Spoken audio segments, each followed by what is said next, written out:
कशिश news के इस special bulletin ground zero में आपका स्वागत है। आपके साथ मैं हूं करिश्मा। इस स्पेशल बुलेटिन में हम आपको गांव से लेकर शहरों तक की खबरों से रूबरू करवाते हैं। हमारे संवाददाता ग्राउंड जीरो से खबरों के पीछे की सच्चाई आप तक पहुंचाते हैं। इस बुलेटिन में हमारे संवाददाता ग्राउंड जीरो से आप तक खबरों के पीछे की सच्चाई पहुंचाएंगे और साथ ही कुछ और अहम खबरों से आपको रूबरू करवाएंगे। तो चलिए इस स्पेशल बुलेटिन की शुरुआत करते हैं। इस समय हम खड़े हैं लोजपा दफ्तर के सामने।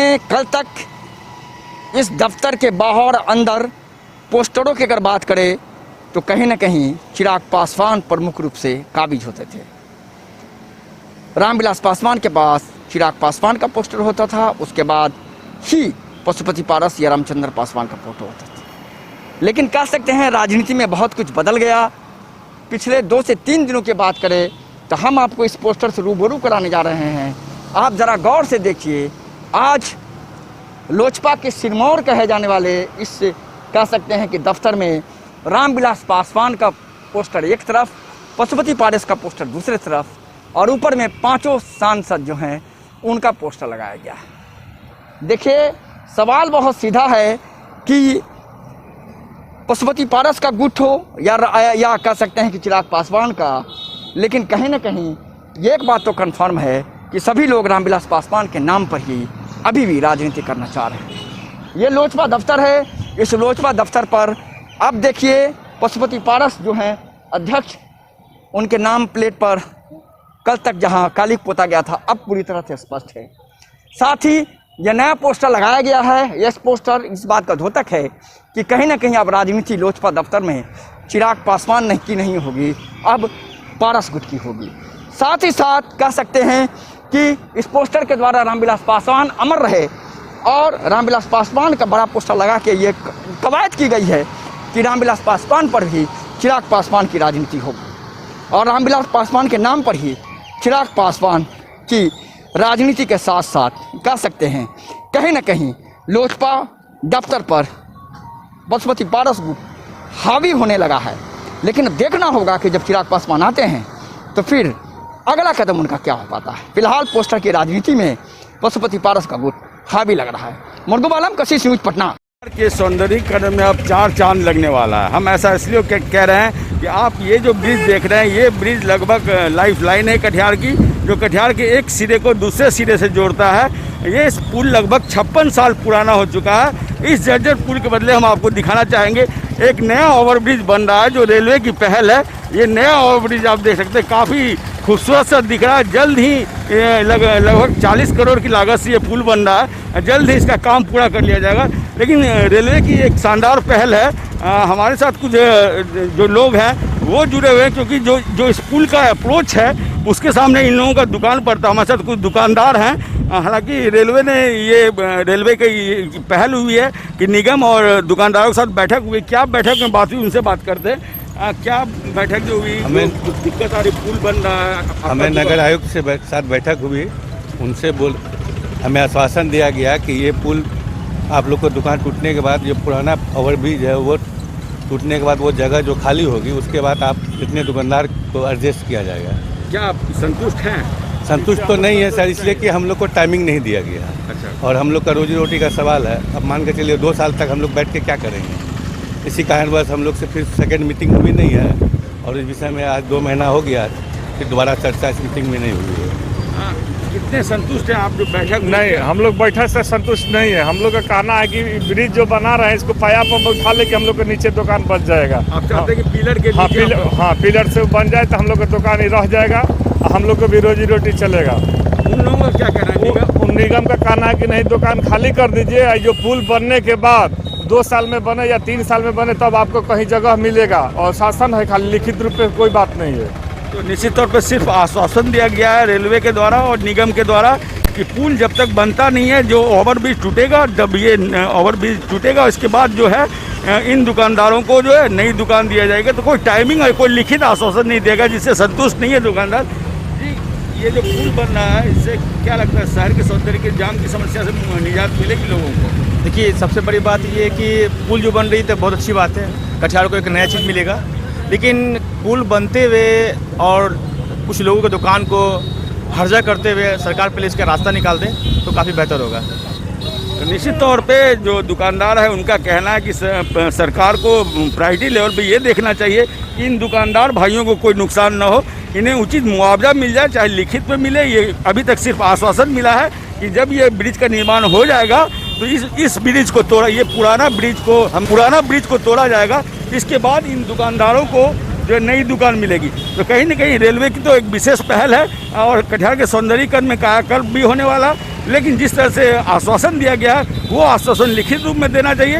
ये दुकानदार जो जितने निगम के दुकानदार हैं वो संतुष्ट नहीं हैं। तो निश्चित तौर पे कहीं न कहीं जो रेलवे के द्वारा जो पहल है उसमें अगर इन दुकानदारों के लिए एक रास्ता निकाला जाता तो निश्चित तौर पर एक विशेष पहल मानी जाती है। कैमरा पर्सन सुजीत के साथ रितेश रंजन, कशिश न्यूज, कटिहार। कोरोना संक्रमण को लेकर केंद्र सरकार के साथ साथ राज्य सरकार भी लगातार इस बात को लेकर कोशिश कर रही है कि ज़्यादा से ज़्यादा लोगों को टीकाकरण कराया जाए। लगातार राज्य सरकार की कोशिश पटना के साथ साथ पूरे जिलों में है कि टीकाकरण का काम किया जाए। कई सेंटर खोले गए हैं और साथ ही साथ कई सेंटर खोले जाने के बाद 24/7 का भी सेंटर खोला गया। पटना में है कई जगह और कह सकते हैं कि पूरे बिहार में लगातार सभी जिला के जिलाधिकारी, सिविल सर्जन, सभी अधिकारी लगे हुए हैं। लेकिन बिहार के नाम से एक बड़ी उपलब्धि सामने आई है। कल वैक्सीनेशन का डे था, कल पूरे ऑल ओवर इंडिया में। उस वैक्सीनेशन डे के दिन बिहार ने पहला स्थान प्राप्त किया। हम आपको बता दें, ये बड़ी खबर इसलिए है, बिहार ने पहला स्थान प्राप्त किया है। 4,52,000 लोगों ने कल एक दिन में बिहार में टीका लिया है और ये पूरे भारत में पहला है। दूसरा स्थान यूपी को मिला है, तीसरा स्थान मध्य प्रदेश को मिला है।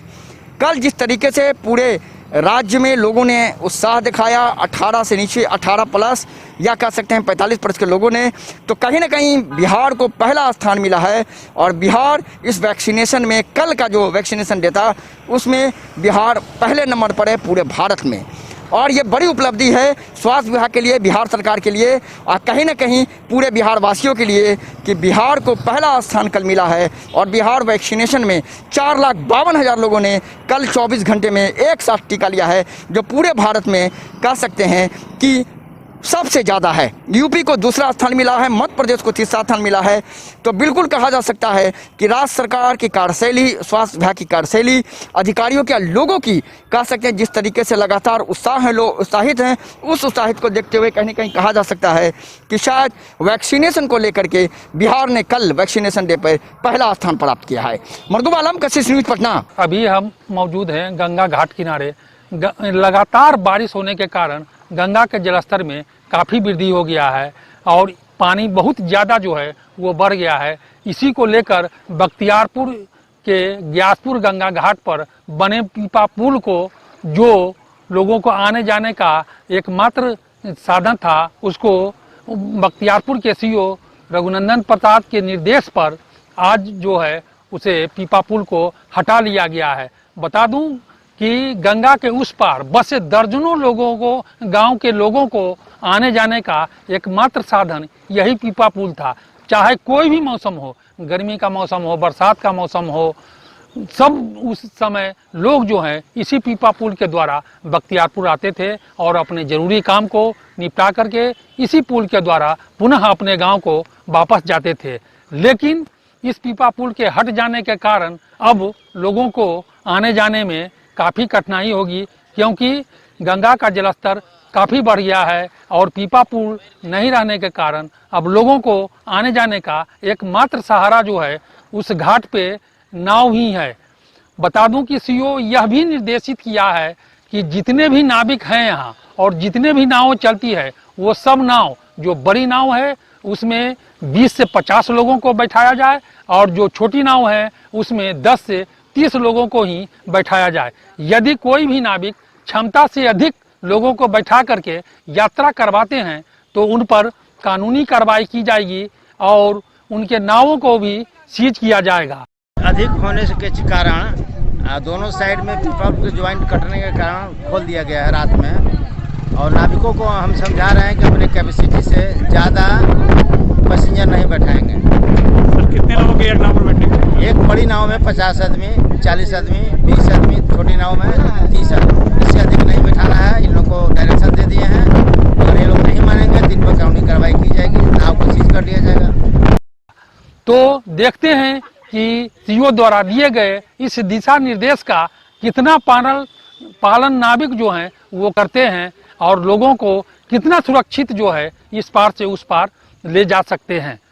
तो ये एक कारण ये भी बता दूं कि ये दियारा के जो लोग हैं उन लोगों को खास करके जब नदियों में उफान आता है, गंगा का जलस्तर में वृद्धि होता है, तो आने जाने में लोगों को सोचना पड़ता है, काफ़ी कठिनाइयों का सामना करना पड़ता है और जब बाढ़ आती है तो और भी ज़्यादा कठिनाई उन लोगों को गंगा के उस पार से आने में होती है और लोग जो हैं जान जोखिम में ही डालकर इस यात्रा को करते हैं। और प्रशासन लोगों से भी ये अपील की कि जो नाव में बैठने की क्षमता है उससे ज़्यादा जो है वो यात्रा ना करे ताकि वो सुरक्षित रह सके और सुरक्षित होकर के इस पार से उस गंगा के पार जा सके और अपने कामों को जो है बखूबी आसानी से निपटा सके, क्योंकि ये जो गंगा का जलस्तर है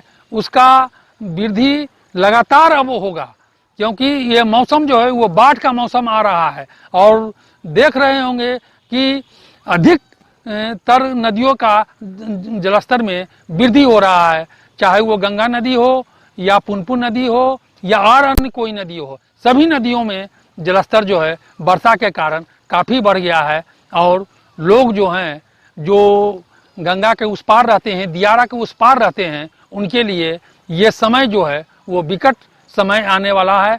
लेकिन तब भी जिला प्रशासन के द्वारा निर्देशित किया गया है कि वो सुरक्षित होकर के इस पार से उस पार जाएं और सुरक्षित रहें। बाढ़ से कशिश के लिए अजय कुमार मिश्रा। बारिश बंद होने के बाद राहत की खबर मिली है और लोगों में राहत मिला है, लेकिन सबसे बड़ी बात है कि यह इलाका बगहा का इलाका है जो पूरे तरह से जलमग्न हो गया है। लगभग इसमें 3 गांव है, गदियानी टोला, भेड़ियारी और चंदनपुर गांव है, जो पूरे तरह से पानी से घिर चुका है और गांव टापू में तब्दील हो गया है। वहां अभी तक कोई अधिकारी, कोई शुद्धि लेने वाला नहीं है। लोग खाने के मोहताज है, दाने के वहाँ मोहताज है, बच्चे बीमार हैं, महिलाएं बीमार हैं, लेकिन उसको कोई शुद्धि लेने वाला नहीं है। सबसे बड़ी चीज़ है कि एनडीआरएफ की टीम घोषणा किया गया था कि एनडीआरएफ की टीम लगातार क्षेत्र में मॉनिटरिंग कर रही है, लेकिन इस गाँव में अभी तक ना एनडीआरएफ की टीम आई है, ना ही अधिकारियों का कोई टीम गया है, ना कोई मेडिकल टीम गया है। तो लगभग ये 3 गाँवों के लोग पूरे तरह से टापू में घिर गए और सरकार का जो वादा था, सरकार ने जो घोषणाएं की थी, यहाँ अधिकारी उसका मखौल उड़ा रहे हैं। स्थिति बा सर गाँव हमके सब डूब गई बा, बाढ़ पानी से तबाही मच गई बा। ना कोनो अधिकारी, ना केहू मुखिया, ना केहू सरपंच, ना केहू सरकारी अधिकारी केहू पहुँचल ना बल। आधा आदमी बीमार पड़ल बा, ओकर कोनो सुनवाई नहीं है। दुख दलिदर सब दब ले बा, खैले बिना आदमी मर रहल बा। पानी बाढ़ से सब तबाही मचल बा, बेटी बहन बहू सब केहू घारन बा। हमारा गांव के स्थिति तो बहुत खराब बा, कहले मान के नहीं है। हम लोग तो बहुत परेशान बानी जा, हमनी के अन्न खैला बिना रहले के हमनी के कोनो सुविधा वजूद नहीं है। सबसे समस्या दवाई के बात on बा। अधिकारी कोई शुद्धि लेने वाला नहीं है, ना प्रशासन के जो अधिकारी हैं इस गांव का अभी तक निरीक्षण नहीं किए हैं। सबसे बड़ी बात इस गांव में एक नाव तक का व्यवस्था नहीं है कि कोई महिला या कोई पुरुष अगर बीमार पड़ जाए तो उसको लाकर अस्पताल में पहुंचाया जा सके। ये इलाका पूरा तरह से जलमग्न हो गया है, लोगों के घर में 5 से 6 फीट पानी है, लोग खाने के मोहताज हैं। तो जो सरकार का वादा है, अधिकारियों का जो घोषणा है, वो पूरा तरह से हवाई यहाँ साबित हो रहा है और उनकी कार्यशैली का पोल यह गाँव खोल रहा है। राकेश कुमार सोनी, कशिश न्यूज बगहा। फिलहाल रुकते एक छोटे से ब्रेक के लिए। ब्रेक के बाद ग्राउंड जीरो से खबरों के सिलसिले को आगे बढ़ाते हैं। वो खबर जो आम लोगों से जुड़ी हुई है, जिसका आम लोगों के जनजीवन पर खासा प्रभाव पड़ रहा है। तो देखिए ये खास खबर। पटना में जल जमाव ना हो, इसको लेकर आज पटना का निरीक्षण करने के लिए बिहार के डिप्टी सीएम तारकिशोर प्रसाद, साथ ही साथ स्थानीय विधायक अरुण कुमार सिन्हा, बिहार सरकार के मंत्री और स्थानीय विधायक नितिन नवीन, विधायक संजीव चौरसिया, तमाम लोग जो है पटना के कई संप हाउस का निरीक्षण करने के लिए पहुंचे। ये तस्वीरें देखिए, पटना की मेयर भी जो है वो है और स्थानीय पार्षद है, वो तमाम लोग जो है यहाँ पर निरीक्षण के लिए पहुंचे हैं। पटना के कई जो कहा जा सकता है संप हाउस का निरीक्षण होना है और इसमें ये देखना है कि जल जमाव जो है इस बार पटना ना हो। देखिए 2019 की जो तस्वीरें थी, राजेंद्र नगर 10 दिनों से ऊपर तक जो है डूबा था और लोगों को काफी नुकसान हुआ था। बिहार के मुख्यमंत्री ने इन विषयों पर काफी चिंता जाहिर की थी और विभाग को निर्देशित किया था कि इस तरह की स्थिति फिर दोबारा पटना में ना हो। पटना के तस्वीरें जो हैं 2 सालों में बदली हैं। जो जल जमाव जो पहले देखने को मिलता था वो अब जल जमाव की स्थिति में काफ़ी बदलाव हुआ है। काफ़ी इंफ्रास्ट्रक्चर में चेंजेस किए गए हैं, नए पंप लगाए गए हैं, 24 घंटा चलने वाले जो सपोर्टिंग जनरेटर हैं वो व्यवस्था की गई है और तमाम चीज़ों का जो है सुचारू ढंग से जो है क्रियान्वयन होते रहे। इन तमाम चीज़ों को लेकर जो है आज पटना के क्षेत्रों में जो है जल जमाव क्षेत्रों में जो है डिप्टी सीएम भी निकले हैं, स्थानीय विधायक और मंत्री पथ निर्माण नितिन नवीन भी हैं। सर नितिन नवीन जी, मंत्री जी, जो स्थिति हुई थी 2019 में उसको लेकर मुख्यमंत्री जी ने काफ़ी एक निर्देशित बना दिया था, उसको काफ़ी बदलाव भी किया गया। पटना के कई क्षेत्रों में जल जमाव अभी तक नहीं देखने में, कैसा स्थिति रहेगा सर पटना में इस बार? देखिए, हम लोगों ने जो पिछले 2-3 सालों में जो काम का गति बढ़ा है और कई जो चीज़ें पूर्व से चली आई थी वो अब स्थापित हो चुकी हैं, तो उसका लाभ पटना वासियों को मिल रहा है। संप हाउस को जो पूरी तरह से इंटीग्रेटेड सिस्टम को मजबूत किया गया, सबकी क्षमता बढ़ाई गई, उसका असर है कि पटना में जल जमाव को हम लोग बहुत हद तक कम करने में सफल हुए हैं। लेकिन अभी भी जो निचले इलाके हैं उसमें थोड़ी स्थिति है, लेकिन धीरे धीरे उसको भी क्रमवत दूर करेंगे।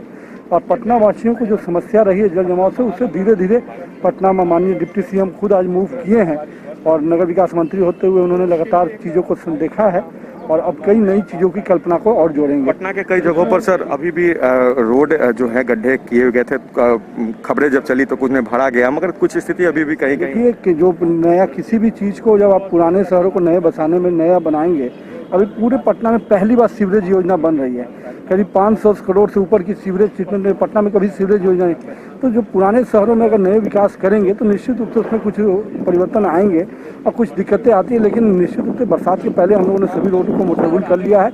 जहाँ भी समस्या है उसको दूर करेंगे और बहुत जल्द हम लोग बादशाही नाले को पटना नगर निगम के अंदर नगर विकास के अंतर्गत लिया जा रहा है, इससे भी दक्षिण पटना के जल जमाव से मुक्त करा पाएंगे। नितिन नवीन जी थे और पथ निर्माण मंत्री। संजीव चौरसिया का भी क्षेत्र बहुत बड़ा एरिया है और जल जमाव से सर ग्रसित रहता राजीव नगर का, उन इलाकों में सर इस बार की निश्चित तौर पर यहाँ से निकल कर माननीय उप मुख्यमंत्री जी, माननीय मंत्री नितिन नवीन जी, माननीय अरुण सिन्हा जी, सब लोग उधर भी जाने वाले हैं।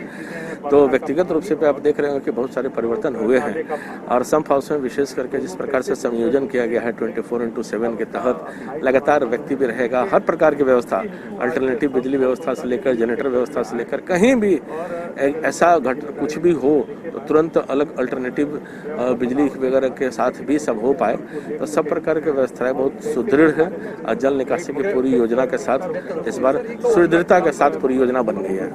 जल जमाव नहीं होगा ये आश्वासित कर रहे हैं स्थानीय विधायक अरुण कुमार सिन्हा जी। सर आपके क्षेत्र में सबसे बड़ा समस्या 2019 में देखने को मिला था, इस बार की स्थिति कैसे? 2019 में 15 दिन तक बाढ़ से भी बुरी स्थिति हो गई थी, लेकिन उसके बाद सरकार ने सुधी दी, हम सभी लोग सारे पटना के विधायक लोग और ध्यान दिया और यही कारण कि 2020 में उतनी ही पानी हुई, लेकिन बेहतर स्थिति रही।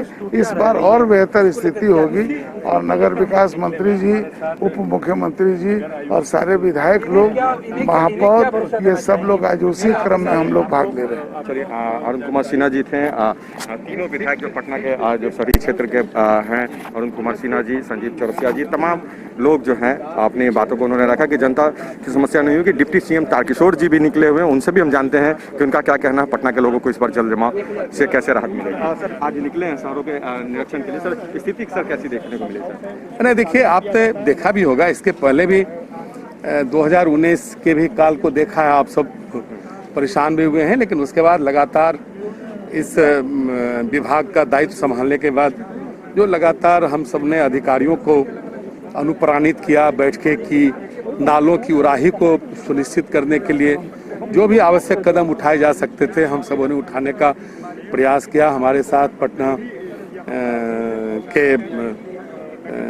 विधायक एवं माननीय मंत्री श्री नितिन नवीन जी, श्री अरुण कुमार सिन्हा जी, श्री संजीव चौरसिया जी और हम सबों के नेता श्री नंदकिशोर यादव जी, हमारे माननीय सांसद श्री रविशंकर प्रसाद जी, श्री रामकृपाल यादव जी, श्री सुशील कुमार मोदी जी, श्री विवेक कुमार जी, ऐसे तमाम लोगों के सलाह और सहयोग से कई जो अस्थाई और आवश्यक कदम उठाना है उसको हम सब उठाएंगे।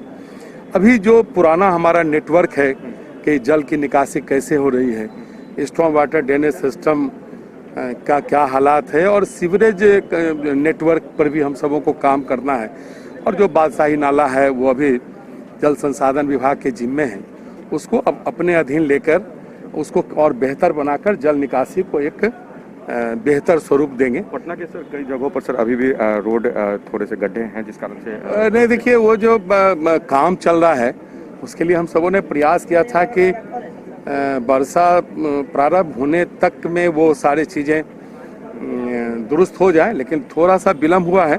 लेकिन इधर लगातार मैंने अधिकारियों को चेतावनी भी दी है कि अभी भी कुछ नहीं बीता है, आप अविलंब जो सीवरेज का जो पाइपलाइन बिछा जा रहा है या जल आपूर्ति के लिए जो पाइपलाइन बिछा जा रहा है उसको जल्द से जल्द रिस्टोर करें। उसमें आरसीडी को भी सड़कों का रिस्टोरेशन करना है, तो आरसीडी के अधिकारियों को और खास करके नीति विभाग के मंत्री हैं वो भी इस मामले को सीधे देख रहे हैं। सर आखिरी सवाल ये है सर, लो लाइन एरिया सर बाईपास के उस तरफ के इलाके को कहा जाता है रामकृष्ण नगर, उन जगहों पर सर सबसे ज्यादा जल जमाव की स्थिति है। सड़कें सर नहीं बनी है, थाना के पास भी अगर लोग जाते हैं तो उन जगहों पर अभी तक रोड नहीं है। इन्हीं सारी चीज़ों को हम देख रहे हैं और वर्षा के बाद ये सारी चीज़ों पर काम होगा। अभी तो हमारी प्राथमिकता है कि वर्षा के कारण जो स्ट्रॉन्ग वाटर है तो उसका कैसे हम जल्द से जल्द उसको पंप आउट करें, उसको आउटफॉल करें।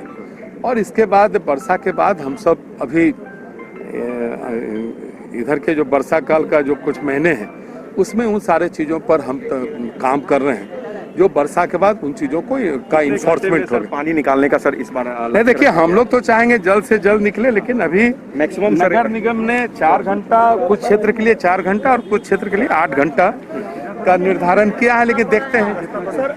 बिहार के डिप्टी सीएम, बिहार के पथ निर्माण मंत्री, स्थानीय विधायक नितिन नवीन, संजीव चौरसिया, अरुण कुमार सिन्हा, तमाम विधायक जो पटना शहरी क्षेत्र के हैं वो निकले हुए हैं पटना के सड़कों पर और निरीक्षण कर रहे हैं, देख रहे हैं कि जल निकासी की जो व्यवस्था है नगर निगम की तरफ से इस बार की गई है। क्योंकि बारिश को लेकर मौसम विभाग ने भी अलर्ट किया है और ये बताया है कि मौसम में जो इस बार बारिश होगी वो पटना में ज़्यादा हो सकती। तो इन तमाम चीज़ों को देखते हुए, अलर्ट को देखते हुए, मौसम के चेतावनी को देखते हुए जो है नगर निगम तैयार है कि नहीं, पूरी व्यवस्था तैयार है कि नहीं कि पटना डूबे नहीं और पटना की जो तस्वीर जो खराब 2019 में पूरे देश में गई थी वो तस्वीर दोबारा ना बने। इन तमाम चीज़ों को लेकर जो है पटना के विधायक, मंत्री, तमाम लोग पटना का निरीक्षण करने के लिए निकले हुए हैं। झमाझम बारिश में भी कोविड-19 के टीका लेने के लिए विदेशी मेहमान अपने बुद्ध मोनेस्ट्री से बाहर निकले, क्योंकि लगातार बारिश तो हो रही है लेकिन कोरोना से बचने के लिए भी जरूरी है। बोधगया के एक निजी होटल में टीकाकरण के लिए व्यवस्था किया गया, इसमें सेवा भारती का अहम योगदान रहा। अखिल भारतीय विद्यार्थी परिषद आरएसएस संघ के जो हैं उनके द्वारा भी बढ़ चढ़ के कदम उठाई गई है। लगभग 500 के तकरीबन लोगों का टीकाकरण में टीका दिया गया, लेकिन 100 के आसपास विभिन्न बौद्ध मठों के बौद्ध श्रद्धालुओं ने भाग लिया, क्योंकि कोरोना से बचने के लिए और कोरोना से बचाने के लिए भी एक संदेश दिया गया है। भगवान बुद्ध की धरती से हिंदू और बौद्ध के आपसी भाईचारा के लिए भी एक संदेश का प्रतीक माना जा रहा है, क्योंकि इस कोरोना काल में कहीं न कहीं नफरत फैलाने वालों की भी कमी नहीं है और नफरत भी फैलाई जा रही है। सोशल मीडिया पर अनेकों तरह के खबरें भी वायरल की जा रही है। टीका लेने से बहुत सारे लोग परहेज भी कर रहे हैं, लेकिन उनके लिए भी एक बेहतर संदेश दिया गया है और यह दिया जा रहा है कि टीकाकरण और कोरोना से बचने के लिए टीका लेना ही बेहद जरूरी है। क्योंकि बोधगया के धरती पर अनेकों देश के लोग रहते हैं और उन्हें यह पूरी तरह से अवगत है कि सुरक्षित रहने के लिए और कोरोना से बचने के लिए टीका लेना बहुत जरूरी है। जबकि गांव के कई अलग अलग प्रखंडों में और पंचायतों में जिला प्रशासन की तरफ से एक मुहिम चलाई जा रही है, जिसमें जिलाधिकारी के द्वारा एक बेहतर कदम उठाया गया है और उनके द्वारा जो टीम बनाई जा रही है वो टीम अलग अलग गांव में जाकर टीकाकरण डॉक्टर देने में जुटे हुए हैं, जिसका एक प्रमाण हम आपको दिखा रहे हैं कि भगवान बुद्ध के धरती पर किस तरह से देशी विदेशी मेहमान एकजुटता के साथ टीकाकरण में भाग लिया, जबकि बारिशों में भीगते हुए लोग पहुंच रहे हैं। मैं गया बोधगया से कशिश के लिए राजेश कुमार। हमारे इन्हीं भाई लोग हैं और मधुबनी रेलवे स्टेशन पर नित्यदिन काम करते हैं। मुझे इन्हें देख करके अमिताभ बच्चन की 1983 ईस्वी में रिलीज हुई फिल्म कूली के गाने याद आ जाते हैं। लोग आते हैं, लोग जाते हैं, हम यहीं पे रह जाते हैं, सारी दुनिया का बोझ हम उठाते हैं। जी हाँ, ये वही लोग हैं जो दुनिया भर के लोगों का बोझ उठाते हैं। दूर से आते हैं लोग, यहाँ से दूर जाते हैं, उन्हें ट्रेन पकड़ाने के लिए उनके भारी भरकम सामान को, लगेज को ये उठा करके ट्रेन में बैठाते हैं। इनकी समस्याएं काफ़ी हैं, कई अधिकारी आए हैं लेकिन समस्याओं का समाधान नहीं हुआ।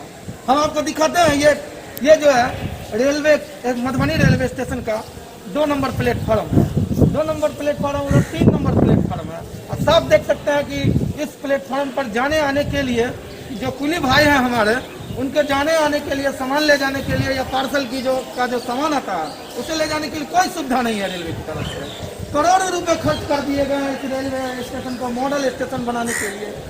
मंत्री आए, सांसद आए और बड़े बड़े अधिकारी आए, तस्वीरें छपी, खबरें बनी, खबरों में बने रहे, लेकिन इनकी समस्याएं जस की तस रही। हम बात करते हैं इनसे कि क्या इनकी समस्या है, कैसे ये जिंदगी जीते हैं। एक व्यक्ति 4 आदमी का बोझ उठाते हैं और 1 आदमी का मजदूरी कमाते हैं। बताइएगा चाचा, आप तो यहाँ कुली हैं और स्टेशन पर काम करते, क्या सब समस्या है? समस्या हम लोगों को ये है कि एक आदमी चढ़ने के लिए आते हैं, 10 चढ़ाने के लिए आते हैं, और जैसे बैठेगा जाते हैं, एक नंबर दोनों डब्बे में कठिनाई होता है। दूसरी बात जो भी डब्बे सब बना हुआ था, हम लोग उसका टपाने के लिए मिला, उन्हें तोड़ दिया गया, कितना मरतबा किया, कोई सुनवाई नहीं किया गया। मतलब ये हुआ कि सबसे बेसी हमारा लोग की दिक्कत है, जबकि जो पर्सन आते हैं शिक्षा पर, तो 2 नंबर जाने के लिए सब कोई सुविधे नहीं है, बहुत कष्ट होता है। 4 आदमी से उठा के 2 नंबर में टपाते हैं। कि जो 2 नंबर 3 नंबर से हम लोग पैसेंजर को जो उतारते हैं तो सर बहुत दिक्कत है टोली आने जाने के लिए सर, इसका व्यवस्था किया जाए सर। लेकिन जो 1 नंबर से 3 नंबर टपाने में वजन बोरा रहता है तो बहुत दिक्कत होता है सर। जो है इंटरलॉकिंग में वो टूट गया है, फिर उसको जो है सो कहा जाएगा वो बनवाएंगे। इंटरलॉकिंग जो हुआ है वो ट्रॉली पर टूट गया है। कितने दिन से ये समस्या है और कब तक ठीक हो जाने की संभावना? ये तो IOW के ऊपर है, जब उनके पास में जो है सो आदमी उपलब्ध हो जाएगा तो 2-4 दिन में ठीक हो जाएगा। इन्हें ना तो रेलवे की ओर से कुछ मिलता है, रेलवे का जो पार्सल का सामान आता है उसका ये लोग बिना मजदूरी के पार्सल को ट्रेन से उतारते हैं, ट्रेन में चढ़ाते हैं। हम रेल अधिकारी से, जनप्रतिनिधि से गुजारिश करेंगे, उनसे रिक्वेस्ट करेंगे, मेरी इस खबर को देख रहे हैं तो इस खबर पर संज्ञान ले, इनकी समस्याओं का समाधान करें।